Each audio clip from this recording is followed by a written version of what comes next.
ನಿನ್ನಿಂದಲೇ ಎಲ್ಲ ಸಾಧ್ಯವಯ್ಯ, ಮಾತೊಂದು ಸಾಕಯ್ಯ. ನಮ್ಮ ದೇವರು ಭಿನ್ನಾವ ಕೇಳುವಂಥ ದೇವರಾಗಿದ್ದಾನೆ. ಆ ರೀತಿಯಲ್ಲಿ ವಾಕ್ಯಗಳನ್ನ ನಾವು ನೋಡುವಾಗ ದೇವರು ಮೊದಲನೇದಾಗಿ ನಾವು ನೋಡಿಕೊಂಡ್ರಿ ಏನು ಅಂತ ಅಂದ್ರೆ, ದೇವರ ವಾಕ್ಯ ಹೇಳ್ತು ದೇವರು ಬೆಳಕಾಗಲಿ ಅಂದ್ರೆ ಬೆಳಕಾಯಿತು. ಸಮಸ್ತವನ್ನು ದೇವರು ಮಾತಿನಿಂದ ಸೃಷ್ಟಿ ಮಾಡುವಾಗ ನಿನ್ನ ಪರಿಸ್ಥಿತಿಗಳು ದೊಡ್ಡದು ಅಲ್ಲವೇ ಅಲ್ಲ ಅಂತೆ. ಹಾಲೆಲೂಯ. ಅದು ಅಲ್ಲಿ ಇಲ್ವೇ ಇಲ್ಲ, ಆದ್ರೆ ದೇವರು ಹೇಳಿದ್ರು ಆಗ್ಲಿ ಅಂತ ಆಗಬಿಡ್ತು. ಹಾಲೆಲೂಯ. ಆ ರೀತಿಯಲ್ಲಿ ನಮ್ಗೆ ಯಾವುದೇ ಒಂದು ಪರಿಸ್ಥಿತಿ ಇರುವಾಗ ನಮ್ಮ ಹತ್ರ ಇದು ಇಲ್ವೇ ಇಲ್ಲ, ಆದ್ರೆ ದೇವರು ಹೇಳಿ, ದೇವರ ನೀನು ಮಾತಾಡುವಾಗ ಆಗ್ತದೆ, ನೀನು ಮಾತಾಡುವಾಗ ಕಾರ್ಯ ಆಗ್ತದೆ, ನೀನು ಮಾತಾಡುವಾಗ ಬಿಡುಗಡೆ ಆಗ್ತದೆ, ನೀನು ಮಾತಾಡುವಾಗ ಸ್ವಸ್ಥತೆ ಆಗ್ತದೆ, ನೀನು ಮಾತಾಡುವಾಗ ನನ್ನ ಪರಿಸ್ಥಿತಿ ಬದಲಾವಣೆ ಆಗ್ತದೆ, ನೀನು ಮಾತಾಡುವಾಗ ನನಗೆ ಬಂದಿರುವಂತ ಈ ಕಷ್ಟಗಳು ಸಂಭವಿಸಿದಂಥಗಳು ನನಗೆ ಏನಾಗ್ತದಂತೆ ಮೇಲುಂಟಾಗ್ತದೆ ಎಂಬುದಾಗಿ. ಹಾಲೆಲೂಯ. ಆ ಒಂದು ಮಾತು ನಮ್ಗೆ ಇಂಪಾರ್ಟೆಂಟ್ ಆಗಿ ಬೇಕಾಗಿದೆ.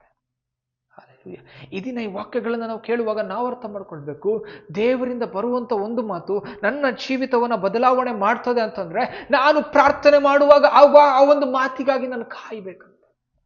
ಹಾಲೆಲೂಯ. ಹೇಗೆ ಗೊತ್ತಾಗ್ತದೆ ಎಕ್ಸಾಕ್ಟ್ ಆಗಿ ನಮ್ಗೆ ಆ ಒಂದು ಮಾತು ಅಂತಂದ್ರೆ, ಈ ಶತಾಧಿಪತಿಗೆ ಹೇಗೆ ಗೊತ್ತಾಯ್ತು ಒಂದು ಮಾತಾಡಿದ್ರೆ ಸಾಕು ಅಂತ? ಆ ಒಂದು ಪ್ರಕಟಣೆ ನಮ್ಗೆ ಬರಬೇಕು. ಹಾಲೆಲೂಯ.